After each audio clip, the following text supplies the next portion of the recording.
Então, bom dia a todos. A aula de hoje será sobre reações em alcenos. Antes de começarmos as reações em si, vamos falar um pouco sobre esses compostos, né? Falar um pouco sobre estrutura, nomenclatura e reatividade dos alcenos.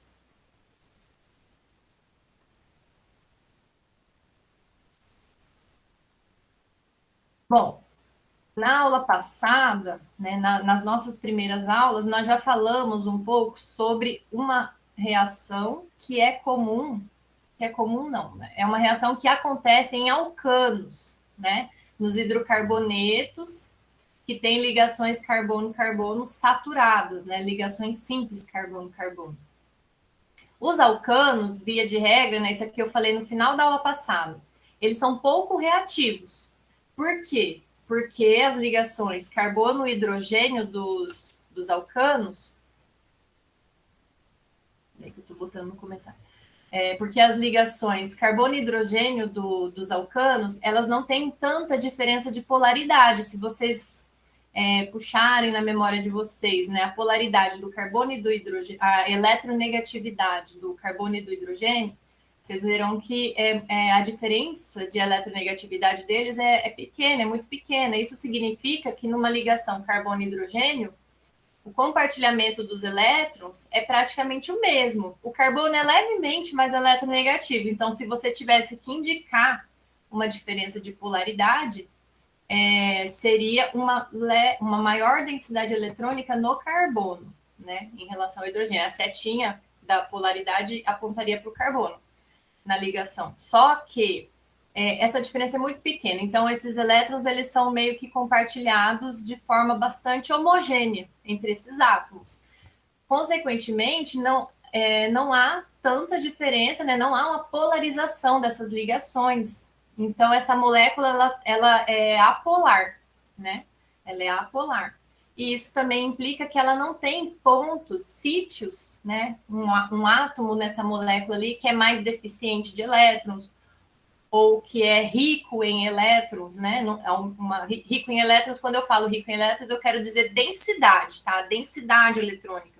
Tipo, os elétrons estão ali permeando mais aquele núcleo atômico, né? Então, como não existe essa diferença, ela se torna uma molécula pouco reativa. Ela está bem estável, né? Ela está estável, pouco reativa. Então, são poucas as reações que acontecem nos alcanos. Então, uma reação que é o coringa, né? É justamente essa reação de substituição radicalar. Por quê? Porque uma vez que você consegue converter um alcano num aleto de alquila, né, que é esses compostos que nós vimos aí, os cloroalcanos ou bromoalcanos, né, que a gente viu que as reações radicalares são principalmente fluoração e bromação, né, que a fluoração é muito reativa, é difícil de controlar a reação e a iodação não acontece, né. Então, essa reação de halogenação por via radicalar de alcanos é um coringa. Se você quiser converter, por exemplo, um alcano num álcool, para você fazer isso, você vai ter que passar pelo aleto de alquila, né? Então, você primeiro vai ter que converter esse alcano num aleto de alquila, porque daí essa molécula, assim, é bem mais reativa, a gente vai ver, e aí você consegue converter ela no álcool. Entendeu? Então, essas coisas que eu falo que é importante vocês começarem já aí guardando essas informações, tá? Então, ó, alcano é pouco reativo. Então, se eu quero transformar um alcano numa molécula mais reativa, quais são minhas opções? Né? Então, você vai lembrar lá, ó, bom, os alcanos são moléculas que reagem basicamente pelo quê? Por halogenação via radicalar, né? Por reação em cadeia. Sofre reação de combustão, e também tem o craqueamento, que eu até falei para vocês darem uma pesquisada sobre, né, craqueamento, que colocar esses compostos, né, em condições aí de alta temperatura e ocorrerem quebras nessas estruturas, né, em moléculas menores. Isso aí acontece muito no processo de fabricação da gasolina, né? E hoje em dia isso daí é feito via com catalisadores, né? Então, aí não precisa mais de temperaturas tão elevadas, né? Utilizam-se catalisadores que facilitam o processo das quebras, né? Desse craqueamento. A gente já viu que o catalisador tem a finalidade de diminuir a energia de ativação, consequentemente, é menos energia necessária, né? Para a realização dessas reações, né? Para chegar ao estado de transição. E acontece por um mecanismo paralelo, né? Mas que ao final do processo geram-se os mesmos produtos e o catalisador é recuperado na reação, né? Dúvidas até aqui?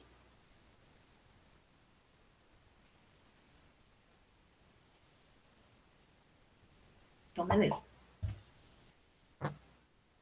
Então, agora vamos falar dos alcenos, né? Então, os alcenos também são da classe dos hidrocarbonetos, né? São compostos, são moléculas orgânicas que têm em sua composição apenas átomos de carbono e hidrogênio, né? Só que a diferença dos alcenos para os alcanos é que os alcenos apresentam ligações duplas carbono-carbono, ou pelo menos uma, né? Pelo menos uma ligação dupla carbono-carbono.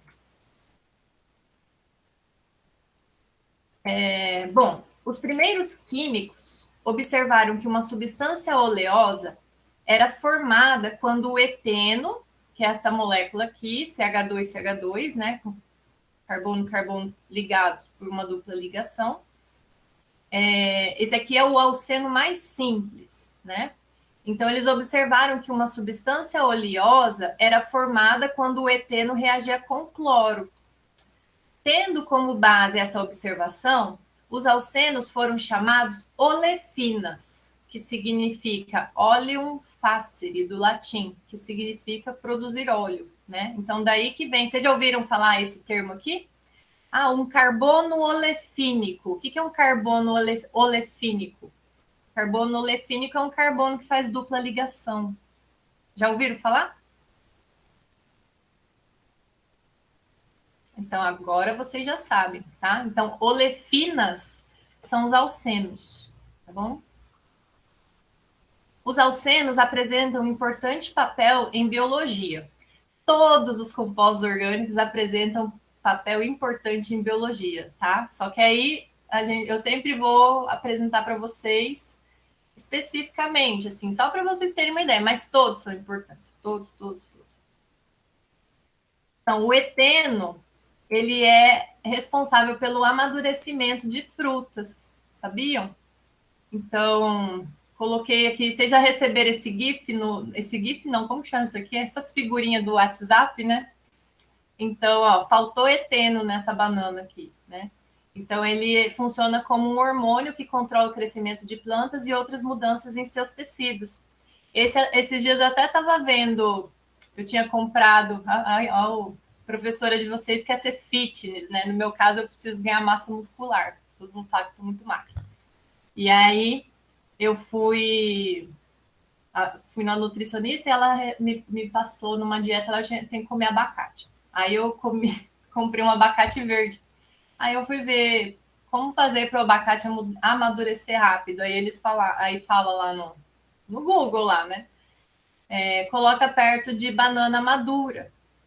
E aí, por quê? Porque daí o eteno que está ali, né, no processo de amadurecimento, ele também estimula o amadurecimento do abacate. E realmente, amadurece bem mais rápido mesmo. Quando você coloca frutas verdes perto de frutas maduras, costuma acelerar, né, o processo de maturação. Bom, então aqui outros exemplos, ó, de alcenos. Aqui temos hidrocarbonetos cíclicos, ó, mas eles têm a dupla ligação, então alcenos, né? Então, essa molécula aqui é o limoneno, que é encontrado em óleos de limão e laranja, né? Aquele odor, né, da laranja e do limão vem do limoneno. Bom, vocês já tiveram orgânica 1, então vocês já estudaram estereoquímica, inclusive vocês viram que o limoneno é uma molécula quiral, né? Então, ela existe como um par de enantiômeros. Então, um enantiômero é o que confere o odor da laranja, o outro é o que confere o odor do limão, né? Aquela característica, né? Bom, aqui, ó, beta-felandreno encontrado em óleo de eucalipto, multifideno, que é atraente sexual de algas pardas, muscaluri, que é o atraente da mosca do cavalo. Então, enfim, são compostos que apresentam, né, funções biológicas.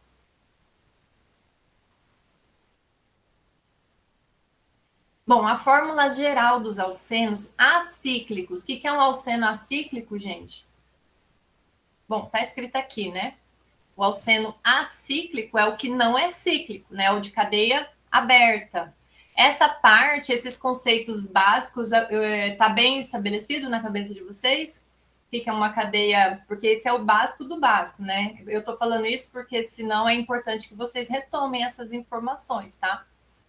E que é uma cadeia simples, cadeia ramificada, cadeia aberta, cadeia fechada, né? Porque a gente costuma utilizar esses termos nas aulas. Então, alceno não cíclico, ele tem essa fórmula geral, CnH2n, CnH2n. Os alcanos têm a fórmula geral, CnH2n mais 2, né?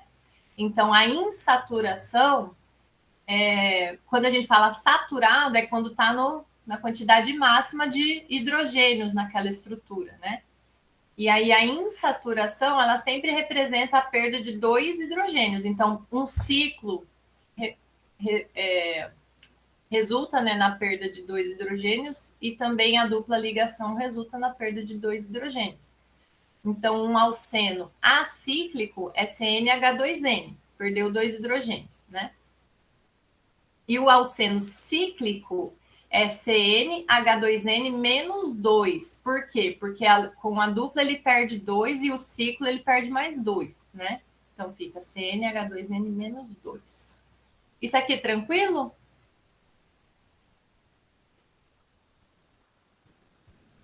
Então aqui alguns exemplos, né? Do alcano, ó, C5H12, né? CnH2n mais 2. Aí já com uma dupla ligação, C5H10, CnH2n. O alcano cíclico também é CnH2n, né? E o alceno cíclico é CnH2n-2, né? Que é a mesma fórmula geral que nós temos para os alcinos, né? Para moléculas que o hidrocarboneto com ligação tripla, né? CnH2n-2. Alcinos de cadeia aberta, né?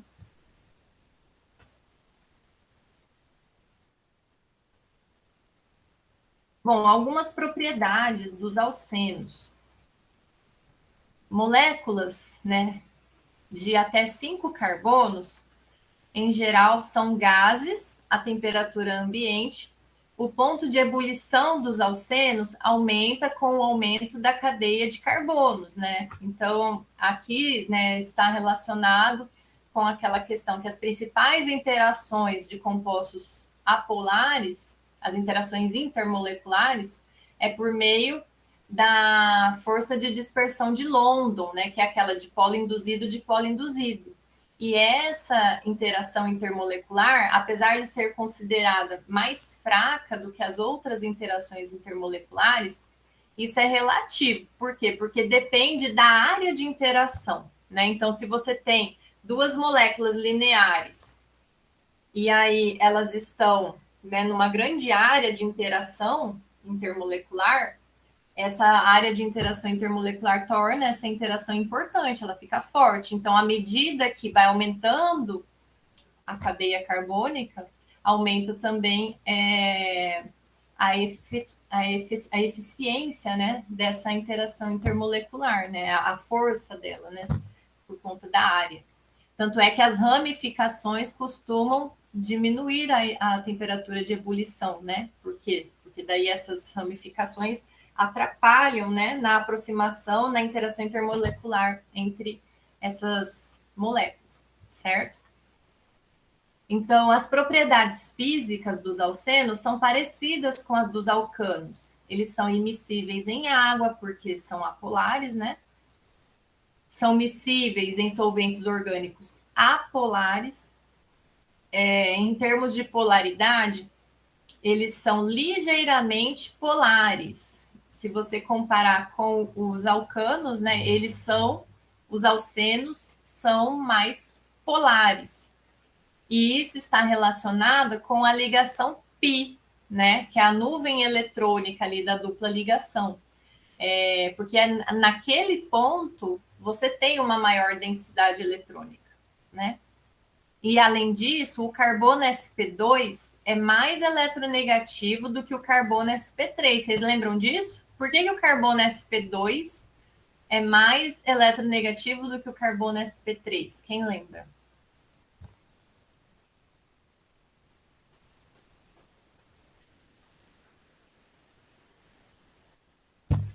Pelo maior caráter S, né? Então, o carbono, o orbital S, né? Ele está mais próximo ao núcleo, né? Então, está mais atraído, né? Os elétrons ficam mais atraídos ao núcleo, que estão ali naquele orbital S. E quanto maior o caráter S, né, isso também aumenta a aproximação desses elétrons do núcleo, né? Então, o caráter S aumenta a eletronegatividade. E o carbono sp2, ele tem 33% de... É o S com 2 P's, né? Então, 33%, né? Tô falando certo? É isso, né? É isso.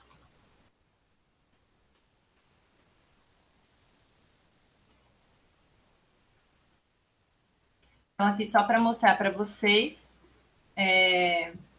o carbono, 2 carbonos, né? sp2. Então, vejam que o carbono sp2, ele tem 3 orbitais sp2, que estão num arranjo trigonal planar. Vamos falar melhor sobre isso, para relembrar, né? E temos o orbital p não hibridizado. E aí, a ligação dupla é essa interação aqui, né? Essa ligação π, que consiste o quê? Nesse emparelhamento desses 2 orbitais p não hibridizados, e aí acontece aqui uma interação entre eles, né? Fica uma nuvem eletrônica acima e abaixo do plano, né? Pelo emparelhamento dos lobos desse orbital p. E a ligação sigma, ela é a interpenetração, né? É a interpenetração desses orbitais sp2, né? Então, aqui você tem uma interação que fica numa espécie de um cilindro, né? De nuvem, de compartilhamento de elétrons aqui. Bom, vamos falar agora sobre a nomenclatura dos alcenos, né? Então, alguns alcenos são mais conhecidos pelos nomes comuns, em que a terminação ano do alcano, né? Metano, etano, butano, propano, né? Essa terminação ano é trocada por ileno. Então, por exemplo, o alcano de 2 carbonos é o etano. Na nomenclatura comum do alceno correspondente, né, que é o CH2 dupla CH2, a nomenclatura comum é etileno, né? Então tira o ano e põe ileno, etileno. Então esse aqui é o etileno. Aqui, ó, com 3 carbonos seria o propano, né? É o propileno. Aqui, tricloro etano, se fosse o alcano, né? Tricloroetileno, tá? Então são nomes comuns que são ainda bastante utilizados, né? Vocês vão encontrar essa nomenclatura e aí é importante que vocês saibam, né? É um nome comum, né? E aí conseguir associar isso com a estrutura da molécula, tá? E saber a nomenclatura IUPAC, né? Então, na nomenclatura IUPAC, é a terminação eno que é utilizada e não ileno, né? Então, aqui, ó, eteno, propeno e aqui tricloroeteno, né? Lembrando aqui, ó, que neste caso não é preciso indicar um propeno, por quê? Porque não tem como essa dupla ligação estar em outra posição, né? Não existe 2 propenos, né? Então, quando não tem outra possibilidade de posição para dupla ligação, você não precisa indicar a posição. Tá? Então, vamos lá, relembrando a nomenclatura. Né? Então, para achar o nome principal, primeira coisa é encontrar a cadeia de carbonos mais longa que inclua ambos os carbonos da ligação dupla. Então, tem essa cadeia mais longa tem que incluir a dupla ligação, e os dois carbonos envolvidos na dupla ligação também, né?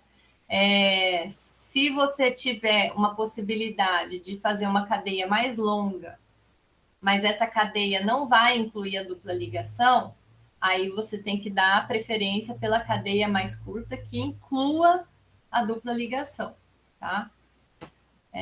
Então, aqui, ó, aqui é mais fácil porque não tem ramificação nenhuma, né? Então, aqui temos uma cadeia principal com 4 carbonos, então é but, né? O prefixo but. Só ligação simples? Não, tem uma ligação dupla, então o infixo ali é em, né? Que indica ligação dupla, em. Então, butém.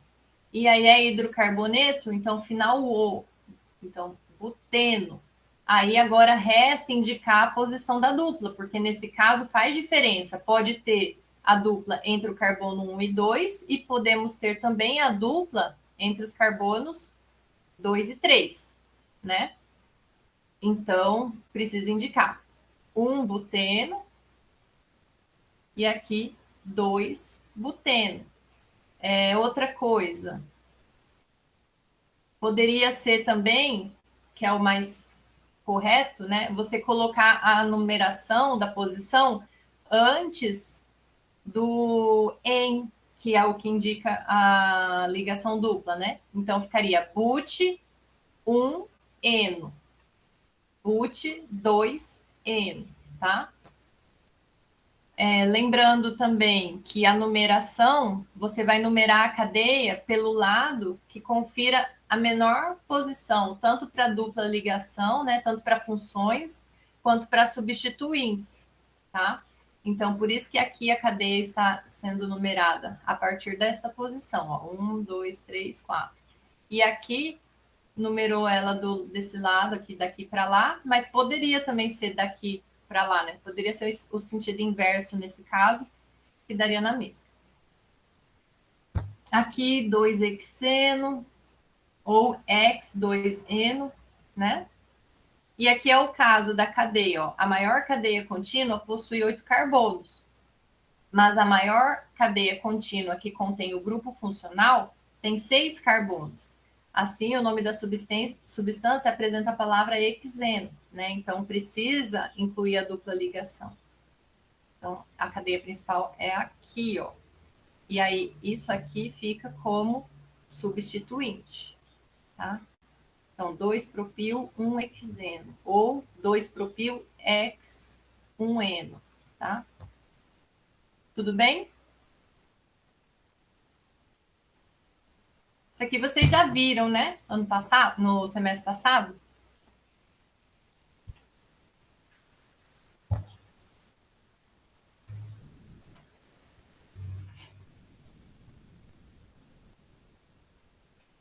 Aí, outra questão importante da nomenclatura é citar os substituintes em ordem alfabética, né? Uma vez que você já estabeleceu qual é a cadeia principal, aí você vai numerar essa cadeia. Então, aí você tem que analisar a partir de qual ponta que você vai fazer essa numeração para dar a menor posição para as funções, né? E para os substituintes. E aí, uma vez que determinou tudo isso, aí você vai listar esses substituintes em ordem alfabética, tá? Não importa se vai ficar, por exemplo, 4-etil, 2-metil, não importa. O que importa é a ordem alfabética, não é a ordem numérica de posição, né? Então, por exemplo, aqui nessa cadeia, numera-se ela daqui da esquerda para a direita, né? 1, 2, 3, 4, 5, 6, 7, 8.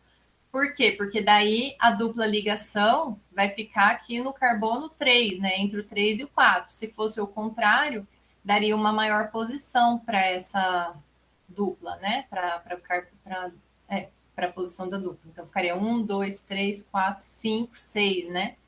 Então, por isso que a prioridade é numerar por aqui, tá? E questão também do substituinte daria na mesma, né? Mas, de qualquer maneira, a função teria prioridade.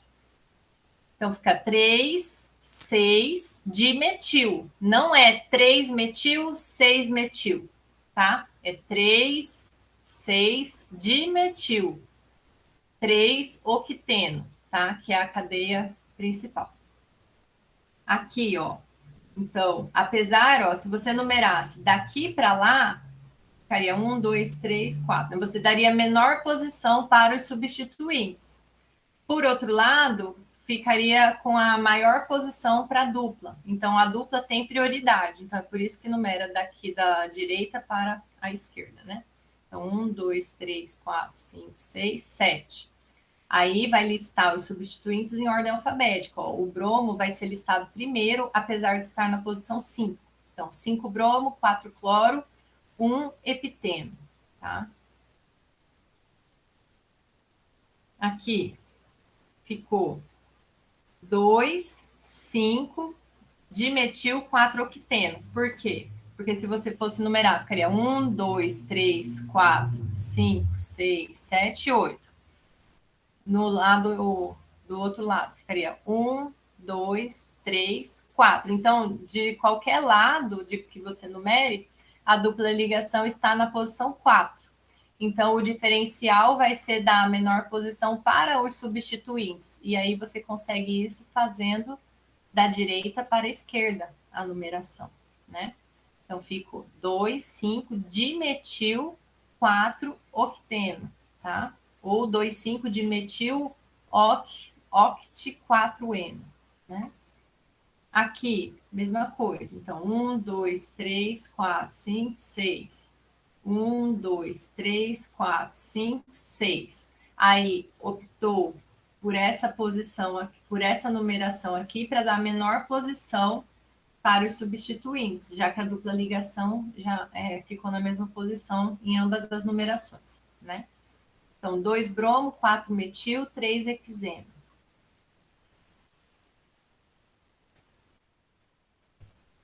Então, se o mesmo número para o sufixo do grupo funcional no alceno for obtido para ambas as direções, o nome correto é o nome que contém o menor número para o substituinte. Em alcenos cíclicos, não é preciso colocar a posição do grupo funcional, né? Porque já subentende que onde estiver ele, né, o grupo funcional, vai ser a posição 1. Então, é lógico que quando a gente começar a trabalhar com moléculas que têm mais funções orgânicas, aí, né, que são moléculas com funções mistas, que inclusive é o mais comum, né? Aí tem que ver qual é a função que tem a prioridade, né? Porque sempre a função que tem a prioridade é que fica com a posição 1 no ciclo, né? Mas aqui no caso, como a gente só está falando de alceno, aí a posição da dupla vai ser a posição 1, certo? Então, por exemplo, aqui nesse ciclo penteno, ele tem um substituinte etil. Então, você vai numerar a dupla com as posições 1 e 2, né?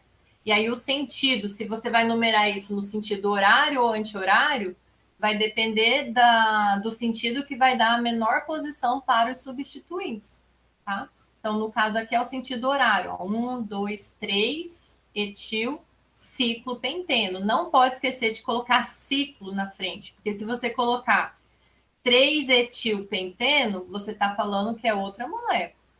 E aí, inclusive, né, se fosse uma cadeia aberta, você ia precisar indicar a posição da dupla para o penteno, né? Porque poderia estar no carbono 2, poderia estar no carbono 1, né? Aqui, ó. 1, 2, 3, 4, 5, 6. Ou 1, 2, 3, 4, 5, 6, né? Poderia numerar pelos dois lados aqui. Então, 4, 5, dimetil ciclohexeno, tá? Lembrando sempre que quando você tem dois substituintes iguais, você coloca o termo, né, que representa a quantidade de repetições desse substituinte, né? Então, aqui são dois grupos metil, então é 4, 5, indicando as posições, né? Dimetil. Se fossem 3, aí ia ser 4, 5, 6, 3, 4, 5, dimetil, né? Ou trimetil, daí no caso. Então, 3, 4, 5, trimetil, né? Então, aqui, ó, 1, 2, 3, 4, 5, 6. Então, 4 etil, 3 metil, ciclohexeno, né? Colocando eles em ordem alfabética. E aqui, ó, 1, 2, 3, 4, 5, 6. E não o contrário, para você dar a menor posição, ó. Como entre 1 e 2, né, ó. Então, por isso que você vai começar a numerar daqui para lá. Ou, daqui para lá, desculpa. 1, 2, 3, 4, 5, 6. Porque essa posição aqui é 1, né? Então, aí ela ganha em relação a essa. Acho que tinha um textinho sobre isso, não está aqui.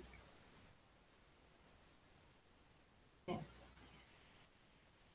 Então, por conta desse substituinte, ó, que ficou na posição 1, é que ganhou essa nomenclatura aqui que prevalece, tá? Por 1 ser menor que 2.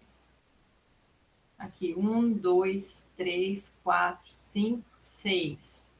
Tá? Então, menor posição, ó, ficou 5 etil, 1 metil ciclohexeno. Por quê? Porque se você fosse fazer a numeração 1, 2, 3, 4, esse grupo ia ficar no carbono 2, né? E aí, daqui para lá, ele fica no carbono 1. Então, por causa disso, a preferência é essa primeira nomenclatura aqui.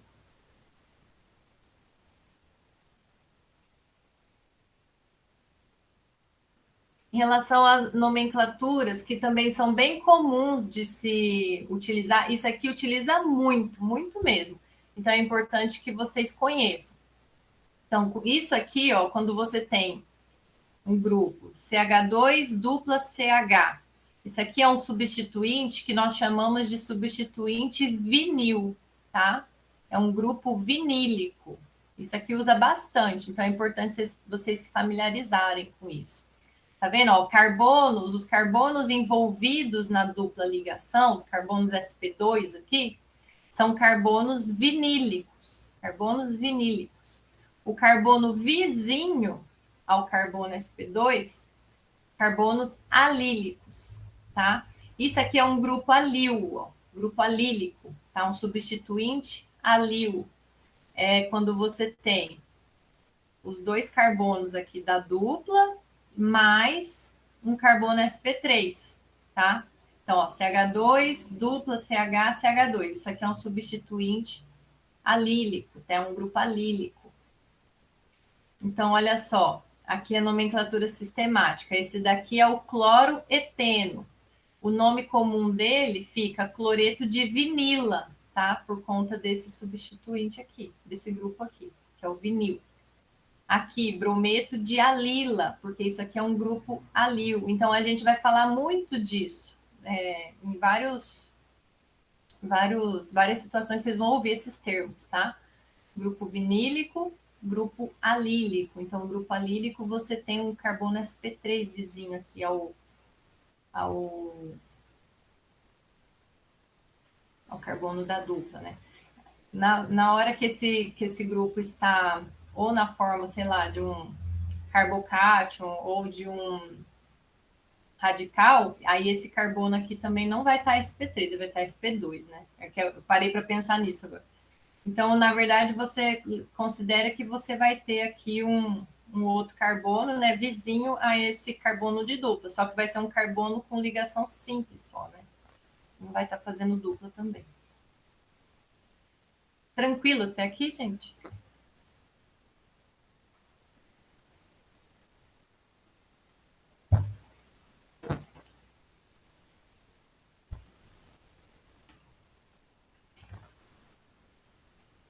Bom, a estrutura dos alcenos. Isso aqui é bem importante, talvez esteja sendo muito básico para vocês, né, muito repetitivo, mas principalmente essa questão da estrutura do alceno é muito importante na reatividade, vocês terem em mente esse arranjo espacial, né? Como esses átomos estão organizados no espaço, né? Nessas moléculas. Então, é importante que vocês tenham bem estabelecido na cabeça de vocês que quando você tem esses carbonos de ligação dupla, eles estão na hibridização sp2, que implica que, então, na hibridização sp2, você tem 3 orbitais sp2 que estão organizados, distribuídos, né, no espaço, num arranjo trigonal planar. Então, se você tem, né, imaginando um triângulo, é como se esses orbitais estivessem direcionados para os vértices desse triângulo, né? Então, aqui tem uma... Deixa eu ver como que está aparecendo para vocês na hora que eu mostro. Aqui tem uma representação, ó, isso aqui é o plano, né? Imagina que esse plano aqui é como se ele estivesse atravessando o monitor do computador de vocês ou o celular de vocês. Ele está atravessando, né? Está atravessando. E aí, esses orbitais P não hibridizados estão perpendiculares, estão... se a gente pensar na tela do computador, né? Eles estão retos aqui, né? Fincados assim. E esse plano está atravessando. É como se um pedaço do plano viesse em direção ao rosto de vocês e o outro lá para trás da tela do computador. Então, aqui os orbitais sp2 estão planares, né? Apontados para os vértices de um triângulo. E esse orbital P furando esse triângulo, né? E aí a ligação π, ela acontece pelo estabelecimento de uma nuvem eletrônica aqui, né, entre esses lobos do orbital P, né? Então acontece acima do plano e abaixo do plano, né, desse triângulo imaginário que a gente estabelece. Então, o que isso implica em questão, por exemplo, de tamanho de ligação, né, de ângulo, né? Então, com essa angulação entre os orbitais sp3, sp2, ela é próxima de 120 graus, tá? E a distância da ligação carbono-carbono, ela é um pouquinho mais curta do que a ligação carbono-carbono simples, tá? Então, por exemplo, para o eteno, essa distância carbono-carbono é de 1,34 angstrom e para o etano é 1,53, tá? E isso acontece por conta da ligação π, né? Então aí diminui o tamanho dessa ligação, tá?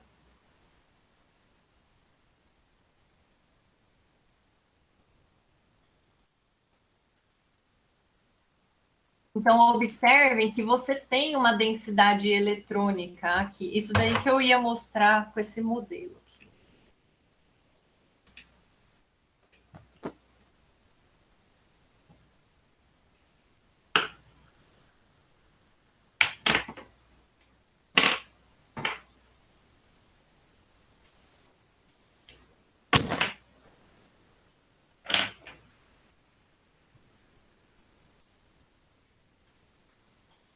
Este modelinho aqui.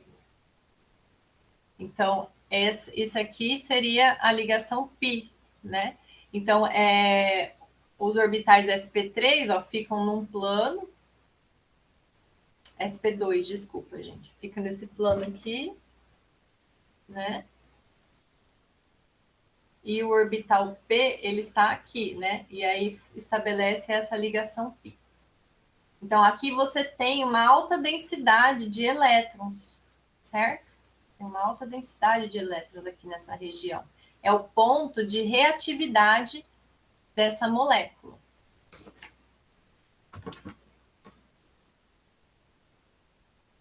Tá muito fácil, gente? Tá muito basiquinho?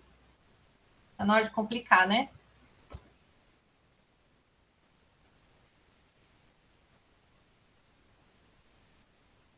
Os slides, eu vou disponibilizar o vídeo. Nos slides, não. Vou ver se eu salvo um PDF para vocês.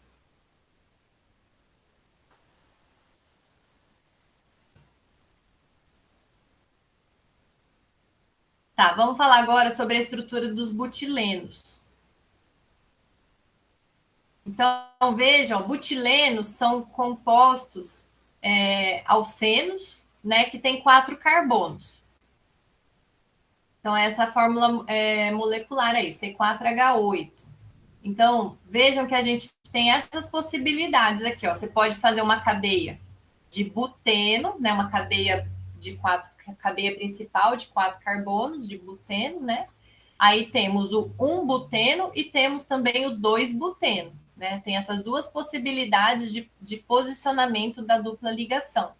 O outro butileno, né, o outro tipo de alceno com 4 carbonos, vejam que não é uma cadeia de buteno, né? Esse aqui é um nome comum, ó. É um nome comum, é o isobutileno, né? Mas se for pela nomenclatura IUPAC, como que chama essa molécula aqui, ó? Tá escrito, né? Metilpropeno, né? Então é a cadeia principal de 3 carbonos com uma ramificação. Então esse termo butileno é só para representar que é um alceno com 4 carbonos, tá? Então, dados experimentais mostram que não existem apenas esses 3 alcenos aqui. Existem 4. Existem 4 alcenos com 4 carbonos. Né, 4 alcenos com 4 carbonos. De fórmula C4H8, tá? Fórmula C4H8. Então, vamos ver os dados experimentais. Então, ó, o isobutileno tem lá, ó, ponto de ebulição, menos 7 graus, ponto de fusão, menos 141, densidade, índice de refração, tem várias propriedades. Temos o 1-buteno, também aqui as propriedades do 1-buteno, propriedades físicas do 1-buteno. E aí, para o 2-buteno, existem duas possibilidades, né? O cis e o trans. E vejam que eles têm propriedades diferentes. Então, isso nos prova com bastante confiança, né? Que se tratam de substâncias diferentes. Porque se uma substância é igual a outra, uma molécula é igual a outra, as propriedades delas são idênticas, certo? Aqui, ó, você tem duas moléculas diferentes, propriedades diferentes, tá? Vejam, então, que a gente tem esses conceitos de isomeria, né, essas coisas, por isso que eu falo, isso daí tudo tem que vir, você tem que carregar essas informações para você continuar avançando no estudo da química, né? Não dá para você só aprender aquilo lá para a prova e nunca mais saber, né, achar que nunca mais você vai precisar daquela informação, né? Você vai precisar para sempre, tá? Então, aqui, ó, conceitos de isomeria, que se também não estiverem bem sedimentados, né, na mente de vocês, é importante que vocês revisem isso, tá? Então, aqui são duas moléculas diferentes, ou seja, você consegue separar essas substâncias. Às vezes não é tão fácil separar elas, isolar, né, uma da outra, mas é possível, porque elas têm propriedades diferentes. Então, ó, a hidrogenação do isobutileno gera o metilpropano, ou seja, trata-se de um alceno com cadeia ramificada, certo? Então, se você pegar o isobutileno e submeter ele a uma reação de hidrogenação, o que vai acontecer? Você vai hidrogenar esses 2 carbonos aqui. Então, isso aqui vai virar um CH e isso aqui vai virar um CH3, né? Então, aí ele vai se transformar no metilpropano. Agora, a hidrogenação dos outros 3 alcenos, né, que é o 1-buteno e o cis e trans 2-buteno, vai gerar o mesmo composto, que é o N-butano, né? Vai gerar aquele alcano de 4 carbonos de cadeia linear. Então, considerando as diferenças nas propriedades físicas mostradas na tabela, nota-se que tratam-se de isômeros, ou seja, compostos que têm a mesma fórmula molecular, mas estruturas diferentes. E o 1-buteno difere dos demais pela presença da ligação dupla entre os carbonos 1 e 2. Então, é mais fácil perceber, né, a diferença do 1-buteno para o 2-buteno. Só que entre as duas moléculas de 2-buteno, a diferença delas vai ser o arranjo espacial, né, dos substituintes, porque a dupla está na mesma posição. Então, aqui, ó, Esse aqui é o pro buteno, né? Esse aqui é o isômero cis. Então, o isômero cis, ó, os grupos metil estão para o mesmo lado, né? Para a mesma face. O Paula Bruce, ele fala mais em relação do hidrogênio. O Morrison fala mais em relação aos substituintes alquil do carbono da dupla. Então, eu acabo achando que a forma do Paula Bruce é mais fácil. Então, assim, os hidrogênios estão para o mesmo lado, então é cis. Os hidrogênios estão para lados opostos, é trans, né?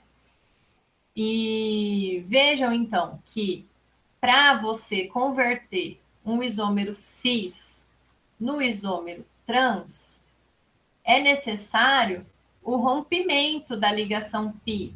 Isso aqui está claro para todo mundo? Tem alguém que não compreende isso? Cadê meu modelinho? Aqui. Então, esse aqui... Deixa eu botar uma bolinha de cor diferente aqui. Ai, cadê meu modelo? Só um pouquinho, gente.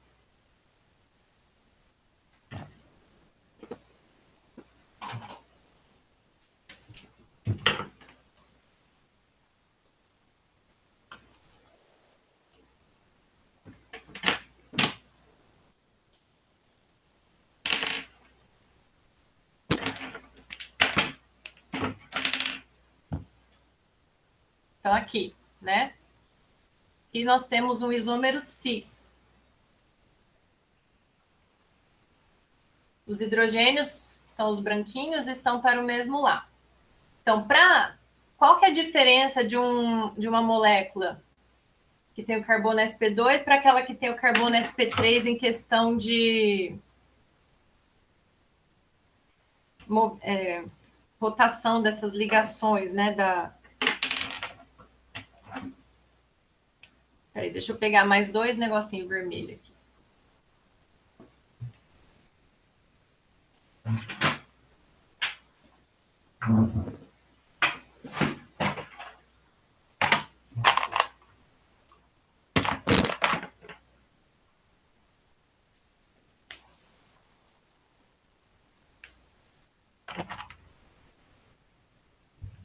Aqui. Então, aqui a gente tem uma molécula que só ligações simples, né? Então, a gente tem a ligação sigma e você tem livre rotação, né? Livre rotação. Então, essa forma aqui, que seria algo parecido com uma forma cis, né? É interconversível, né? É interconversível. Então, você pode ficar com os grupos na mesma posição, você pode ficar com os grupos em posição alternada, que é o mais comum, né? É a conformação, lembra? Aqui são conformações. Então, essa aqui é a conformação mais estável, né? Ó, representando ela isso aqui seria Newman, né? A representação, projeção de Newman, ó. Então, aqui é a configuração, a conformação alternada mais estável, ó, com os grupos anti, né? Agora, aqui, nós não vamos falar de conformação, vamos falar de configuração. Por quê? Porque, ó, não gira, né? Não gira, isso aqui não gira. Você tem rotação das ligações simples, né? Das ligações simples aqui. Agora, da pi, não. Para você converter um no outro, tem que quebrar ligação. Aí você inverte e liga de novo. Então, não é algo que acontece com qualquer choque, né? Porque se você pensar, qual que é a energia que faz acontecer essa rotação aqui, né? A energia é porque tem outras moléculas lá no meio, né? Elas se chocam e geram energia suficiente para que aconteçam essas rotações, né?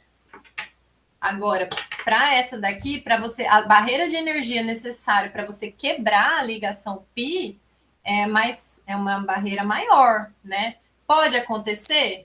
Pode, mas você tem que ter uma energia suficiente para que isso aconteça, porque aqui você vai mudar a configuração. Tá claro isso? Ficou claro que por que são duas substâncias diferentes? Vejam que não é conformação, né? É configuração. Vocês devem até ter visto em estereoquímica que às vezes tem algumas, lógico que são exceções, né? Mas tem algumas conformações que elas são tão impedidas estericamente também de se converterem que acaba que você até tem dois compostos com propriedades diferentes. Vocês devem ter visto alguma coisa assim. Que fica, por exemplo, são moléculas que têm só ligações simples, só que elas têm grupos tão volumosos, né, que causam um impedimento estérico tão grande que você consegue isolar dois conformers diferentes. Eles vão apresentar propriedades diferentes, né? Estão entendendo? Estão acompanhando? Aqui, basicamente, eu estou focando agora em estereoquímica, né? Mas aqui a questão é vocês compreenderem que não converte um no outro, tá? Espontaneamente. Dá para converter? Dá, ó. Aplica uma energia lá, ó, um calor acima de 180 graus, coloca uma radiação, né? Que daí isso ajuda a romper a ligação e aí você converter um no outro. Enzimas, né? Isso acontece no nosso organismo, isso acontece. É um processo relacionado com a visão, inclusive, a mudança da configuração de cis para trans de uma dupla ligação, né? Da molécula de rodopsina, tá? Até eu coloquei esse exemplo aqui para vocês. Então, ó, a conversão do isômero cis no trans envolve a rotação da ligação dupla carbono-carbono. A formação de ligações π envolve sobreposição de orbitais p acima e abaixo do plano dos orbitais sigma, né? Então, aqui a gente tem o orbital sigma, o orbital π é essa sobreposição acima e abaixo, tá? Então, para os dois butenos passarem de um isômero para o outro, a ligação dupla carbono-carbono precisa ser torcida de modo que a ligação π seja quebrada, né? Então, precisa quebrar a ligação π para acontecer a rotação. Essa quebra requer cerca de 70 quilocalorias a temperatura ambiente e uma quantidade insignificante de colisões possuem essa energia necessária, né, para chegar em 70 quilocalorias. Então, essa taxa de interconversão cis e trans é extremamente baixa. Então, isso não é algo que aconteça com facilidade à temperatura ambiente, tá? Então, como resultado, existem dois isômeros do 2-buteno que podem ser isolados e que apresentam propriedades diferentes, tá? São substâncias diferentes. Aqui é o exemplo que eu falei para vocês, ó, a rodopsina, que está presente nos bastonetes dos presentes, são células presentes nos óleos, né, e que estão relacionadas com a captação, né, das imagens. Aí, então, essa conversão da ligação dupla cis em ligação trans, ela gera um sinal elétrico. Essa mudança na geometria leva ao envio de um sinal elétrico para o cérebro, onde ele é percebido como imagem visível, né? Veja aqui, ó, a alteração na estrutura, né? A ligação cis, ela normalmente ela causa essa quebra na molécula, né? Porque daí esse substituto. Lembra que você tem uma angulação de 120 graus aqui, né? Então, com a ligação cis, esse grupo, ó, vai ficar do mesmo lado, né? Do outro grupo alquil, e aí gera essa quebra na molécula, né? Isso aqui é importante, isso aqui muda significativamente as propriedades dessa molécula, né? Então, os arranjos dos átomos que caracterizam o estereoisômero em particular é chamado de configuração, né? Então, temos a configuração cis, a configuração trans.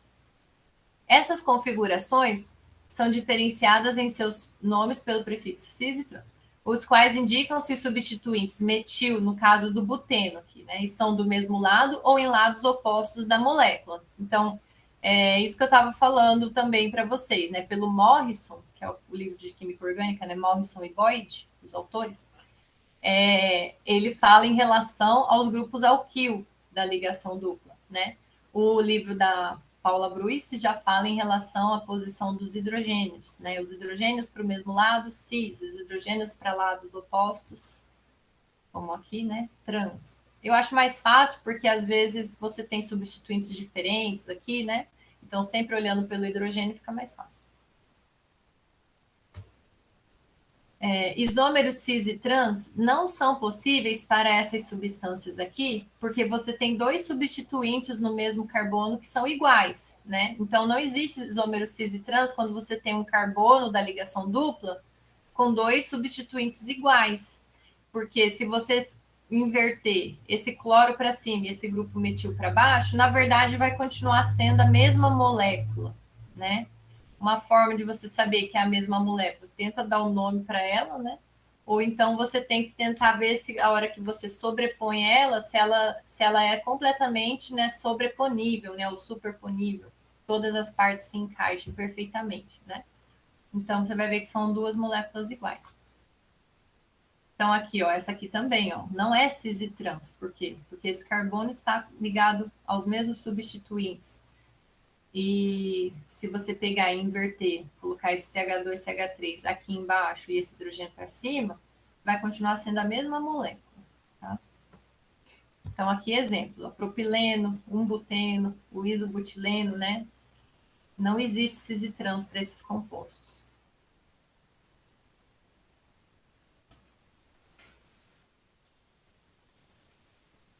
Então, isso aqui já foi mostrado, é só para reforçar mesmo.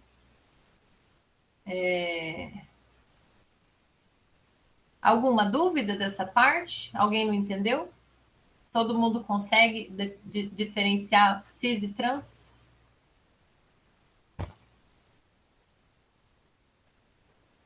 Tá bom.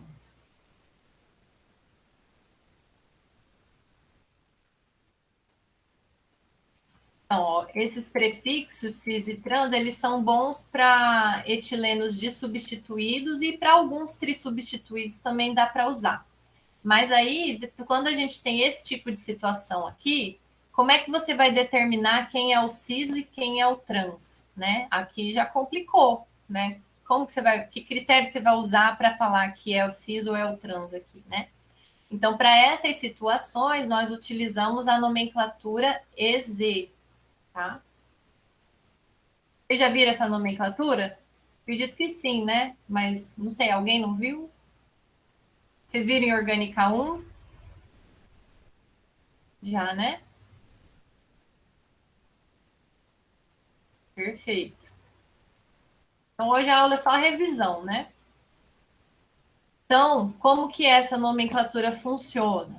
Né? Ela funciona pelo estabelecimento de prioridades para esses substituintes. Então, você sempre vai focar lá, ó, esse carbono, ele está ligado com bromo e com hidrogênio.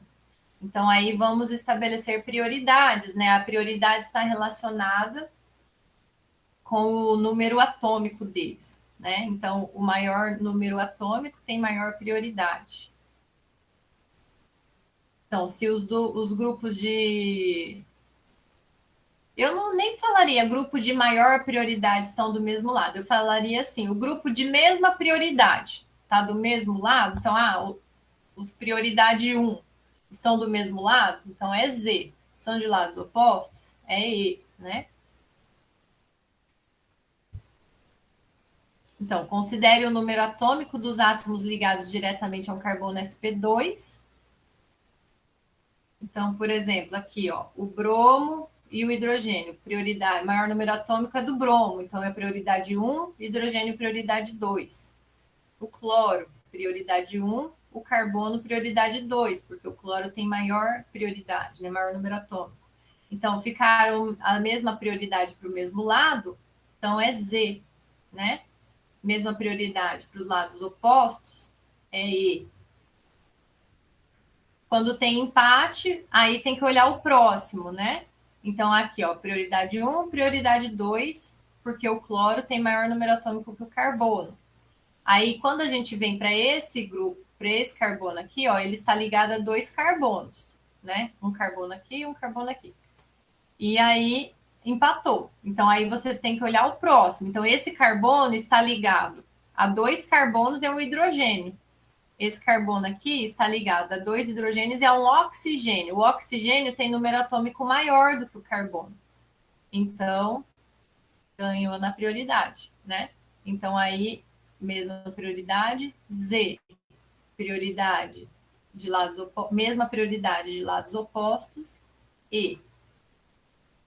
Quando temos ligações múltiplas, você considera como várias ligações simples, né? Isso é principalmente para desempate, né? Então, ó, esse carbono está ligado a um carbono aqui e a um carbono aqui. Empatou. Aí olhou o próximo. O próximo, ó, esse carbono aqui está ligado a um oxigênio. Então, esse aqui está ligado a carbono e hidrogênio, né? Então, o oxigênio tem maior número atômico, então ganhou a prioridade aqui. Aí vamos olhar para esse lado. Ó, os dois estão. Esse carbono está ligado a 2 carbonos. E aí, a próxima ligação, ó, é uma ligação dupla com esse carbono. Então, você entende como se ele estivesse ligado a 2 carbonos, né? Como se fossem 2 ligações simples com carbonos. E aí, aqui você vai ter uma ligação simples com carbono e 2 com hidrogênio. Então, aqui vai ganhar, porque você vai considerar que ele está com 2 ligações com carbono, né? Então, ganhou na prioridade. Então, mesma prioridade, do mesmo lado, Z. Dos lados opostos, E. Casos de isótopos, o que tiver maior número de massa vai ser o de prioridade, né? Então, entre o hidrogênio e o deutério, eles têm o mesmo número atômico, então aí você vai considerar o número de massa. Então, o deutério ganha, fica com a prioridade, tá?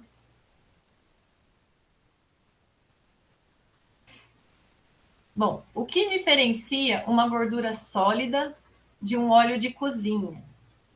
Então, aqui é só para relembrar vocês, acredito que vocês já tenham visto isso também, mas se não viram, eu estou falando, da questão, né, da importância, né, do efeito, do impacto que a configuração da ligação dupla tem em propriedades físicas, né, principalmente temperatura de fusão, por exemplo, né.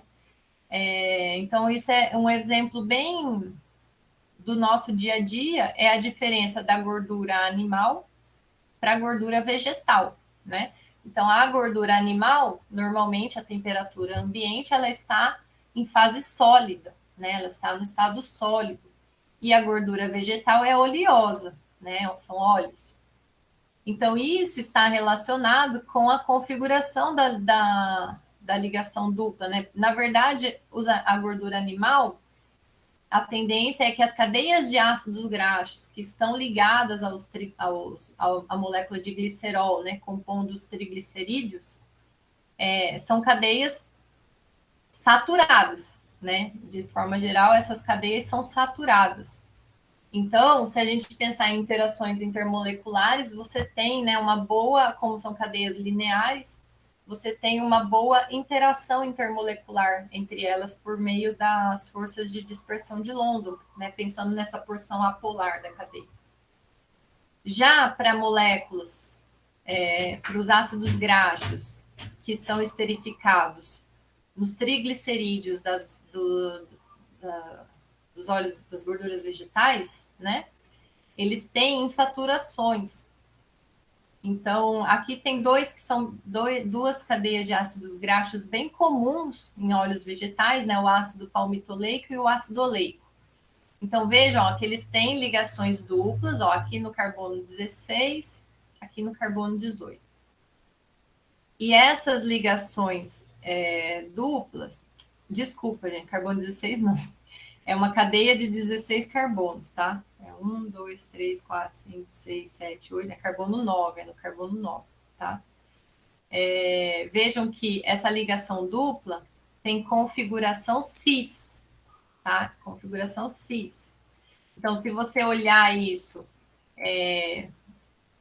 pensando na molécula num arranjo mais tridimensional, você vai perceber que a ligação cis, ela faz essa dobradura na cadeia, né? Ó, compara com o ácido esteárico, que é uma cadeia de ácido graxo saturado, né? Veja que aqui, ó, se você tiver várias cadeias do ácido graxo, elas vão ter uma interação intermolecular bem melhor, por ser linear, né? Em relação ao ácido oleico, que tem essa dobradura. Ó, aqui dá para ver bem isso.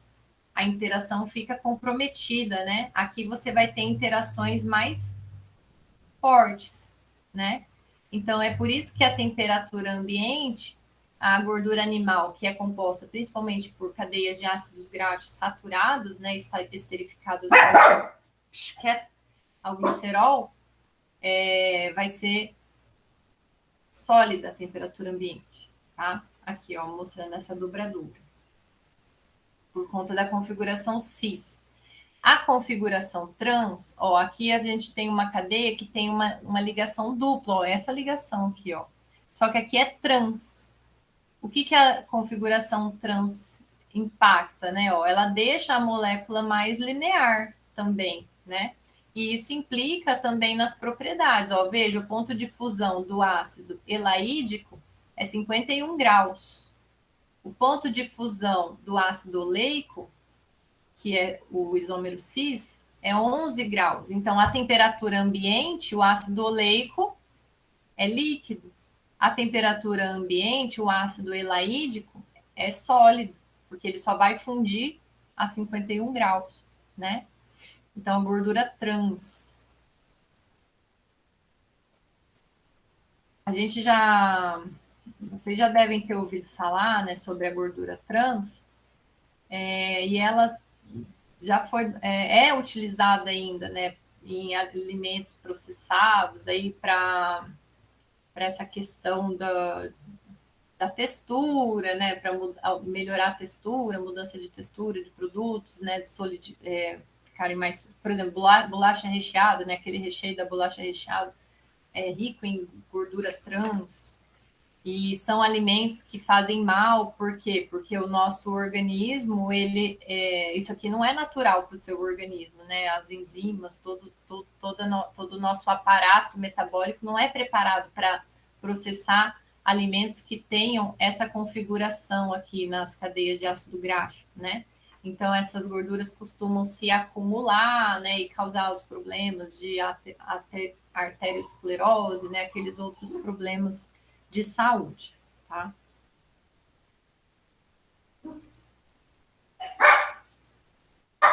E essa gordura trans, ela também acontece da produção dela na gordura vegetal hidrogenada, que são por exemplo, a margarina, né? A margarina, ela é um óleo vegetal hidrogenado. E nesse processo de hidrogenação, pode acontecer de algumas ligações cis no processo da reação, depois a gente vai estudar isso. Tem uma etapa que acontece a quebra da ligação dupla, e aí ela pode girar e ficar na configuração trans, né?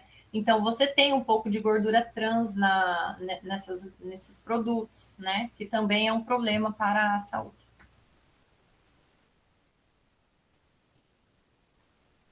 Bom, vamos falar agora sobre a polaridade.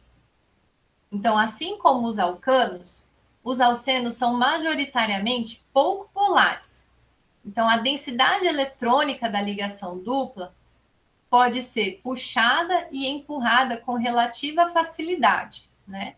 Então, os momentos de polares dos alcenos são são maiores, né, do que o dos alcanos, né, por conta dessa densidade eletrônica da ligação dupla.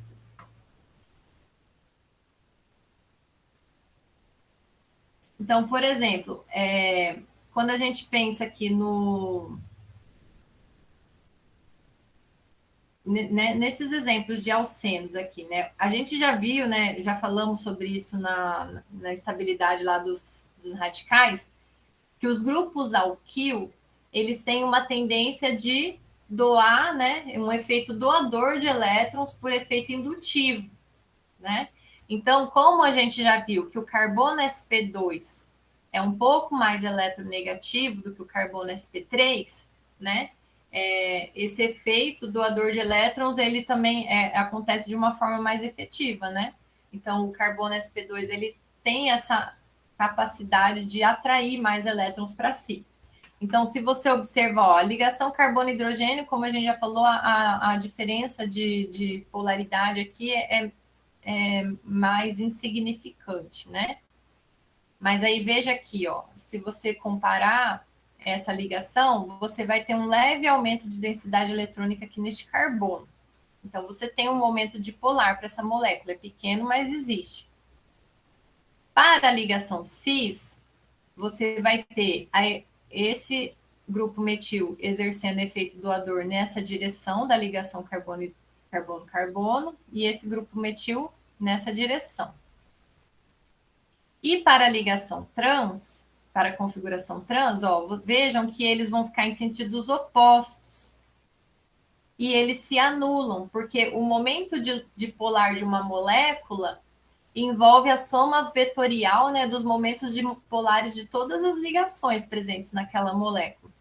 Então, aqui, ó, você vai ter a anulação, né, dessa polarização dessas duas ligações. Então, o momento dipolar daqui, ó, fica praticamente zero, fica zero. E aqui você vai ter uma soma vetorial, você vai ter um vetor resultante, né? Então, você tem uma leve polarização dessa molécula aqui. Então, ó, no cis-2-buteno, os dois grupos metil de um lado da molécula e os dois hidrogênios do outro, né, vão ter um baixo momento dipolar. Já no trans, um momento dipolar vai cancelar o outro, né? Então, isso aqui também interfere. Ó, essa molécula é um pouco mais polar, isso também, ó, aumentou a temperatura de ebulição dela, tá? Porque ela é mais polar do que essa.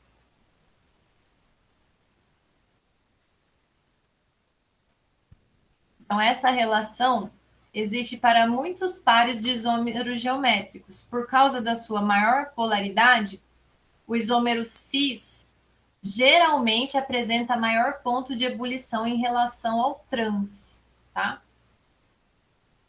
Olha lá, ó. Então, nesse caso aqui, a direção dessa seta é o contrário, certo? Ó, porque o cloro é mais eletronegativo. O cloro é mais eletronegativo. Então, a setinha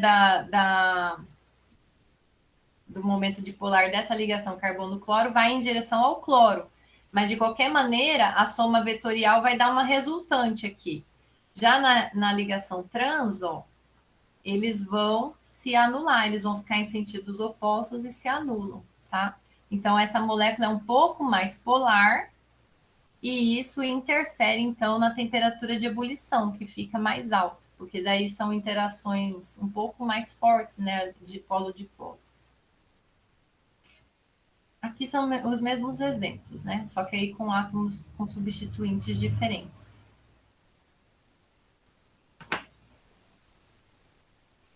Aí aumenta mais também o ponto de ebulição, porque o tamanho desses átomos aqui também é maior, né? Dúvidas até aqui, pessoal? Tá muito entediante já? Já estão entediados?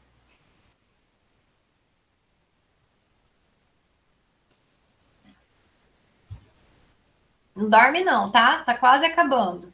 Nossa aula vai até 9h15, né? Nossa, já tá acabando a aula. Fiquem firmes aí, por favor.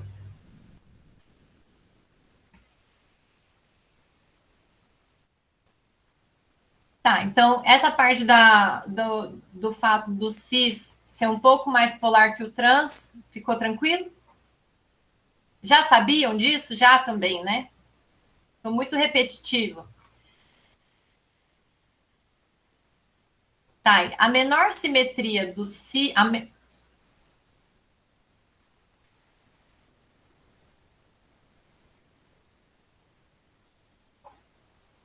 Ah, tá certo.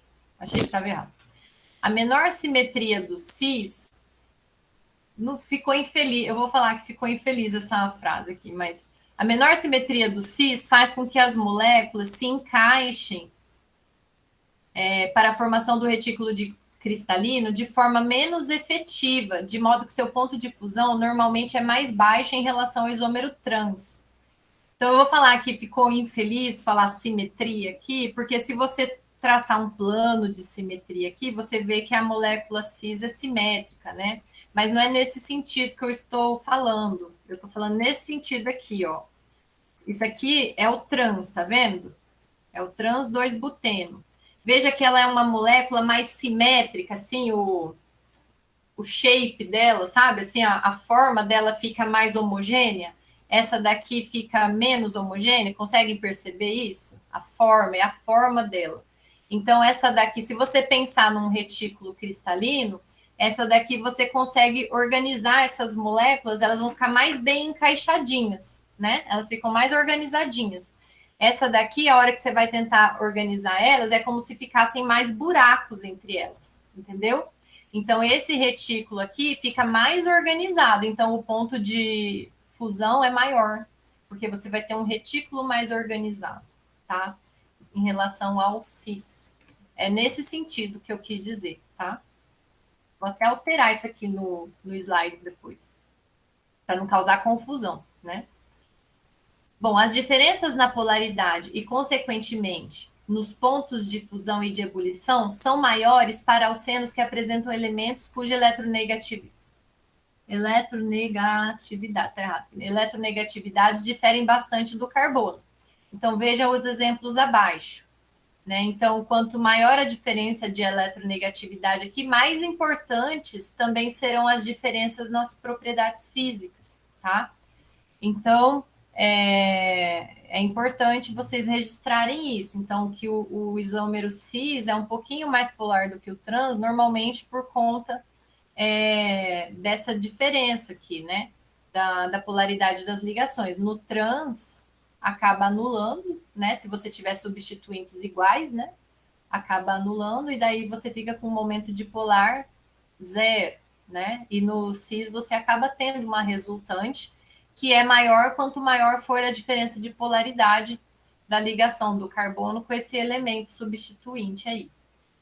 Aí, essa maior polaridade aumenta o ponto de ebulição do isômero cis, só que acaba que o ponto de fusão não leva em consideração apenas as interações intermoleculares, né? O ponto de fusão, ele também leva em consideração a organização do retículo cristalino.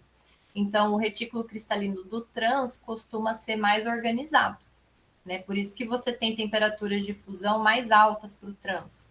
E é aqui que entra a explicação, né, dos óleos vegetais serem líquidos e dos óleos da gordura animal ser sólida, né? Então, é por conta dessa organização desse retículo cristalino, né, para a temperatura de fusão.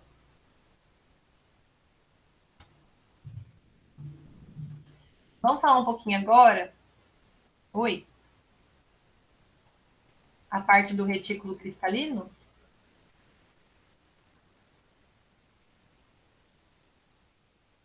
Tá. Então, vou falar primeiro da. Vamos falar primeiro nesse sentido aqui, né? Então, primeiro, isso daqui é uma coisa que eu quis chamar a atenção também, porque normalmente é assim: a molécula, quanto mais fortes são as interações intermoleculares, isso costuma aumentar as duas temperaturas, né? A de fusão e a de ebulição. Elas aumentam igualmente, né? Assim, normalmente, mas isso não é uma regra. Aqui a gente está vendo isso, que não é uma regra. Por quê? Porque a temperatura de ebulição, normalmente, ela está mais fortemente relacionada com as interações intermoleculares. Então, quanto mais fortes as interações intermoleculares, mais energia você vai precisar para romper aquelas interações. Então, isso aumenta a temperatura de ebulição, né? Agora, a fusão, ela leva em consideração as interações intermoleculares, então, quanto mais fortes elas aumentam a temperatura de fusão, só que para a temperatura de fusão é importante também a organização do retículo cristalino. Então, quanto mais organizado esse retículo cristalino, você precisa de mais energia para desorganizar ele, tá? Então, aí isso também aumenta a temperatura de fusão. Aí, por exemplo, a tendência é que o isômero cis tenha uma temperatura de fusão menor do que o isômero trans. E isso está relacionado com a organização do retículo cristalino, porque o isômero trans, as moléculas são mais simétricas, né? Ó, veja que elas têm um formato mais homogêneo do que o isômero cis. Então, a hora que essas moléculas se organizam, né, para interagir por interações intermoleculares, para formar um retículo cristalino, você vai ter um retículo mais organizado do que o cis. Então, por conta disso, o isômero cis, ele tem a temperatura de fusão mais baixa. Essa parte você entendeu, Getúlio? Do cis ter a temperatura de fusão mais baixa? Então, aí isso funciona também para os óleos para gordura, tá? Então, se você pensar numa gordura animal, ela tem cadeias de ácido graxo saturadas. Então, ela é linear, assim, ela é mais uniforme, né? A cadeia é uniforme, e aí você consegue organizar melhor isso. Elas vão interagir de forma mais ordenada, né? Então, isso também aumenta a temperatura de fusão. O óleo vegetal, ele tem, nas suas cadeias de ácido graxo, ele tem ligações cis, ligações duplas cis. Então, isso causa aquela quebra na cadeia de ácido graxo, né? Aquela dobradura. Onde que coisa? Aqui. Essa dobradura aqui, ó. Então, veja, aqui você vai ter um retículo cristalino mais uniforme, né? Na organização dessas cadeias. Na cis, ó, essa quebra, ela atrapalha na interação, ó. Você vai ter esses buracos. Então, o retículo cristalino fica mais desorganizado. Então, aqui as interações ficam mais fracas, então a temperatura de fusão é mais baixa. Você precisa aplicar menos calor, né, para romper essas interações intermoleculares e a molécula passar para a fase líquida. Entendeu? Para desorganizar mais isso aqui.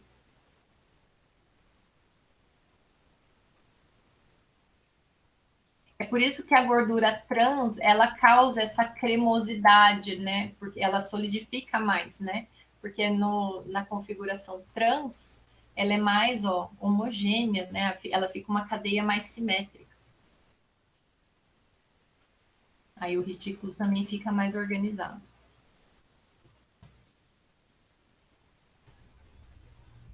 Certo. Vamos falar agora do calor de hidrogenação. A gente ainda não vai falar das reações de hidrogenação em si. Mas essa questão do calor de hidrogenação é uma informação bem legal para a gente entender, por exemplo, a estabilidade dos alcenos, tá? Então, o que é o calor de hidrogenação? O calor de hidrogenação é a variação de entalpia dessa reação de hidrogenação, tá? Então, na reação de hidrogenação, você vai ter a quebra da ligação π, a quebra dessa ligação hidrogênio-hidrogênio e a formação de ligação carbono-hidrogênio, né? Lembra que quebra de ligação absorve energia, certo? Formação de ligação libera energia, né? Então, a reação de hidrogenação, ela é exotérmica, tá? Libera energia. Esse ΔH aqui é negativo, tá? Então, as duas ligações sigma, carbono e hidrogênio, que são formadas aqui, elas são mais fortes, né? Elas vão liberar mais energia do que a quebra da ligação hidrogênio-hidrogênio e a quebra da ligação π. Então, vai liberar mais energia do que é preciso absorver para quebrar essas ligações. Só que quando você fala calor de hidrogenação, você não coloca o sinal negativo, mas você já sabe que a reação é exotérmica e que aquele valor é negativo, entendeu? Então, a quantidade de calor envolvido quando 1 mol de um composto insaturado é hidrogenado é chamada de calor de hidrogenação. Trata-se do ΔH da reação, mas o sinal negativo não é incluído, tá? Então, aqui a gente tem os valores, ó, de calor de hidrogenação para várias moléculas, tá? Vocês vão reparar que, basicamente, ó, ele fica meio que permeando esse valor de 30 quilocalorias por mol, né? Variando, mais ou menos por aí, né? Então, olha só, aqui a gente tem, ó, nessa tabela nós temos aqui, ó, o cis 2-buteno e o trans 2-buteno. Veja que o cis-2-buteno tem um calor de hidrogenação de 28,6 quilocalorias por mol, né? Ou seja, ele libera isso aqui de energia nessa reação, né? E o trans-2-buteno, a hidrogenação dele libera 27,6. Então, quem está liberando mais energia no processo de hidrogenação é o cis-2-buteno. Então, o que isso significa em termos de estabilidade da reação? Isso significa que o cis é mais energético.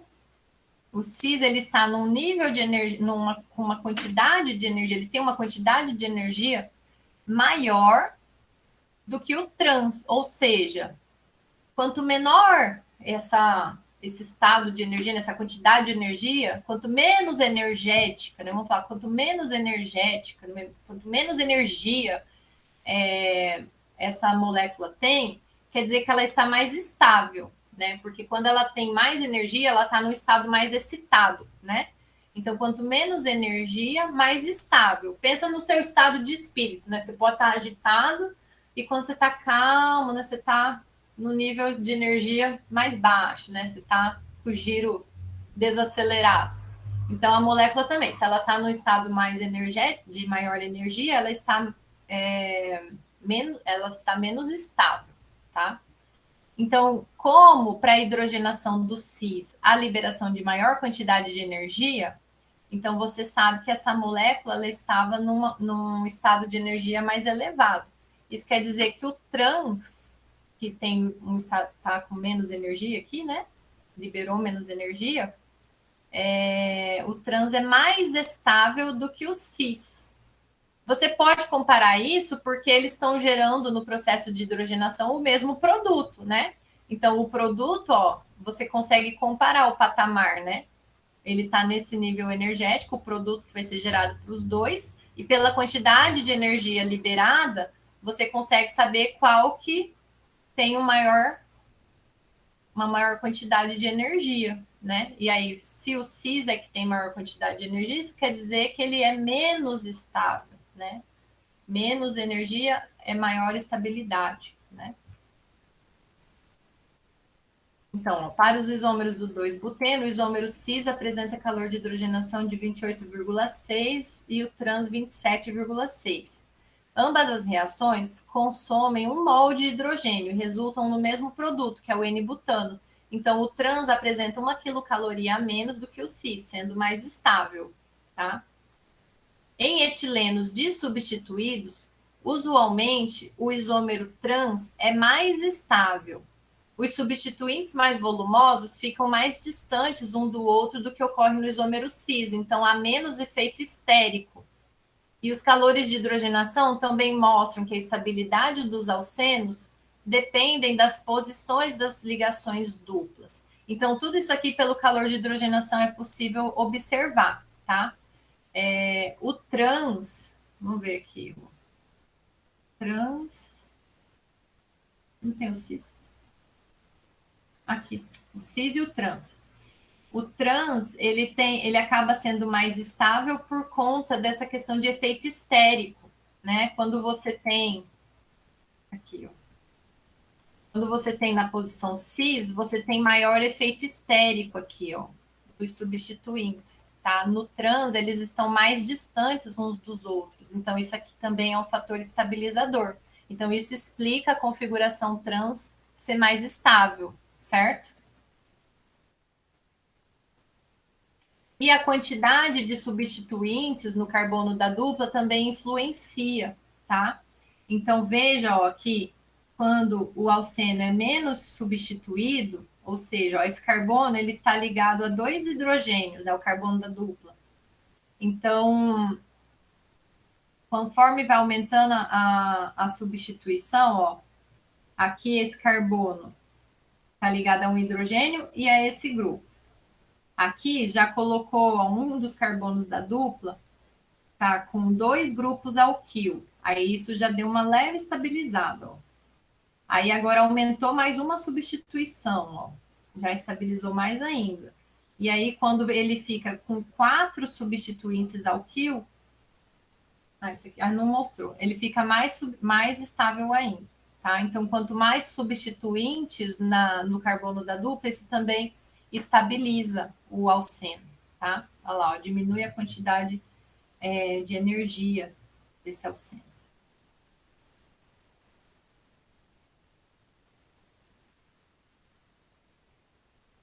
Então, cada grupo de alcenos mostrados para hidrogenação ali, né, ele gerava o mesmo alcano. Então, as diferenças nos valores de calor de hidrogenação devem ser, portanto, por diferenças de estabilidade. Então, em cada caso, quanto maior o número de grupos alquil ligados aos carbonos da ligação dupla, maior a estabilidade do alceno, tá? Então, ó, a estabilidade aumenta com o aumento do grupo de substituintes alquil no carbono da ligação dupla, tá? Aqui mostrando novamente a questão do calor de hidrogenação para o isômero cis e trans. Então, no cis, ó, a explicação para maior nível, né, quantidade de energia do cis é por conta desse efeito estérico, né, dos grupos volumosos aqui. Para a gente concluir, vamos falar um pouquinho sobre a reatividade dos alcenos. Então, o alceno, ele é uma molécula que é rica em elétrons. Isso porque ele tem a ligação π. Então, nessa região da ligação π, existe uma alta densidade eletrônica, tá? Então, ele tem um caráter de nucleófilo. Vocês já ouviram falar nesse termo? Ó, núcleo, lembra que o núcleo é positivo e filo é afinidade, né? Então ele gosta de carga positiva. Então quem que gosta de carga positiva? Algum elemento que tenha carga negativa, né? Então uma ligação π rica em elétrons, ela vai ser atraída, né, por alguma espécie que tenha deficiência de elétrons, que tenha carga positiva, né? Ou uma carga total ou uma carga parcial positiva. Então, aqui a gente tem alguns exemplos de nucleófilos, ó. Um hidróxido, né?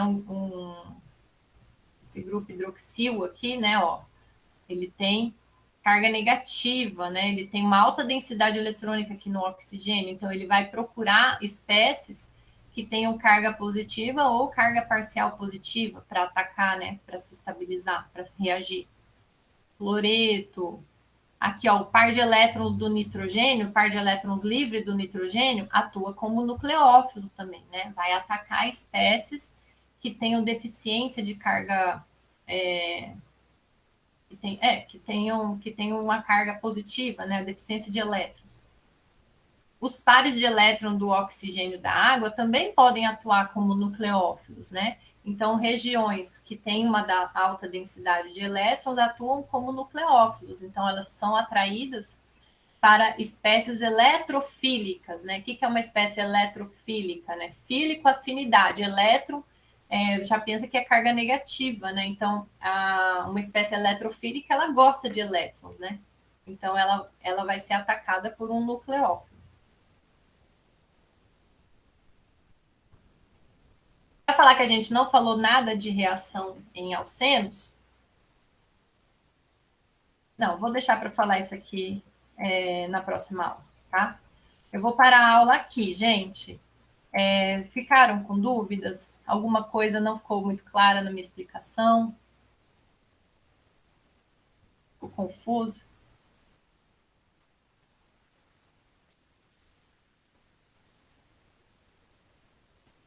Então tá bom. Então, semana que vem não. Quarta-feira a gente vai começar a falar das reações mesmo, tá? Aí fica mais emocionante, eu acredito. Então, hoje foi mais só para garantir que vocês tenham essas informações bem estabelecidas. Aparentemente, né? Não sei os outros, mas aparentemente vocês. Isso aqui foi bem tranquilo para vocês, né? Então, isso é ótimo, quer dizer que a Orgânica 1 de vocês foi bem. Vocês não só bem ensinada, porque eu tenho certeza que foi, mas eu espero que tenha sido bem aprendida também, né? Quanto mais estável, menor o calor de hidrogenação. Porque daí é menor a quantidade de energia liberada, quer dizer que a molécula já estava com um nível, uma quantidade de energia menor, entendeu? Ai, gente, toda vez eu esqueço essa lista de presença, meu senhor.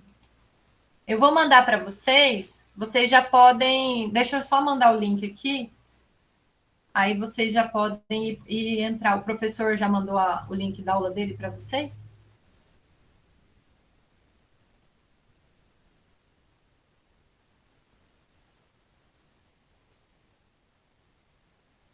Ah, é aula gravada?